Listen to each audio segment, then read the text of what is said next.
Corti गांव में रहती हूँ। कहीं बैठी हो तो हाथ हिला सकती हैं। सो स्वाति अनिल गौरव, मैं पंढरपुर से 7 किलोमीटर दूर पर कोर्टी गांव में रहती हूँ। मेरे गांव में स्वयंभू भोले बाबा का प्राचीन मंदिर भी है और हम मंदिर की सेवा में लगे रहते हैं। मेरा मोबाइल नंबर ये है। कहीं बैठी हो तो हाथ हिला सकती हैं। दिख गई? बच्चा लाई है साथ में? लाई है?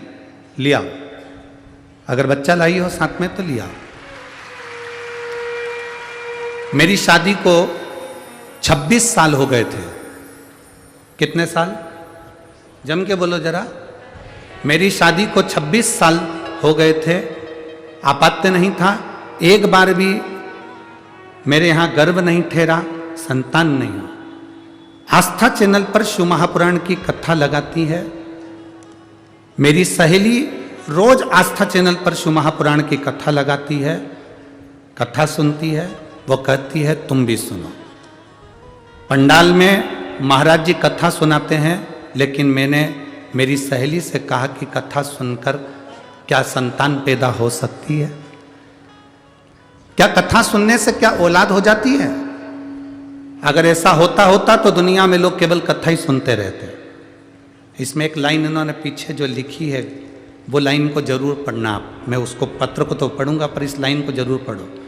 आप लोग चैनल पर भी पढ़ो। गुरुजी, मैं आपसे क्षमा मांगती हूं क्योंकि मैंने आप पर पहले कभी भरोसा नहीं किया था और भोले बाबा ने मेरी झोली भर दी, तब मेरा भरोसा हुआ कि 26 साल बाद भी संतान हो सकती है।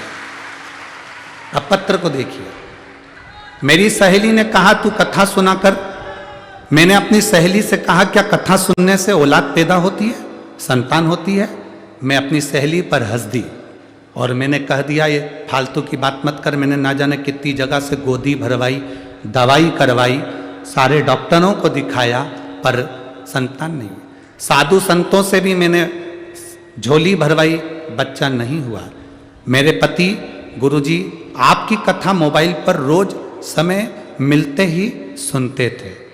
मेरे पति ने मुझसे कहा तू एक बार दिल लगाकर मेरे साथ जोड़े पर बैठकर, जोड़े से टीवी के सामने बैठ और कथा सुन। मैंने अपने पति से कहा जब इतने बड़े बड़े महाराज कुछ नहीं कर पाए, उनका प्रसाद भी कुछ नहीं कर पाया, तो क्या शिव पुराण की कथा कुछ कर देगी? मैं नहीं मानती ये सब चीजें। मैंने नहीं माना, फिर भी मेरे पति ने जिद पकड़ी और कहा चल शंकर जी के मंदिर चलते हैं। सफेद आंकड़े की जड़ ली, तुमरुकेश्वर महादेव का नाम लेकर पत्नी के कमर पर, मेरे कमर पर बंधवाई। तब मेरे कमर पर जब जड़ बंधी तो हम पति पत्नी ने दोनों ने बैठकर कथा को श्रवण किया। मैं बाबा का क्या वर्णन करूं गुरुदेव।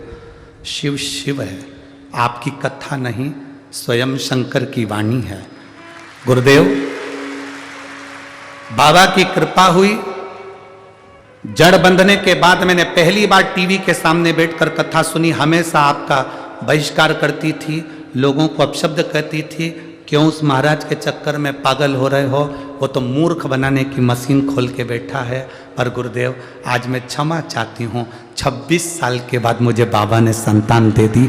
मैं यहाँ प्रणाम करने के लिए आई हूँ, बाबा को धन्यवाद देने के लिए आई हूँ। गुरुदेव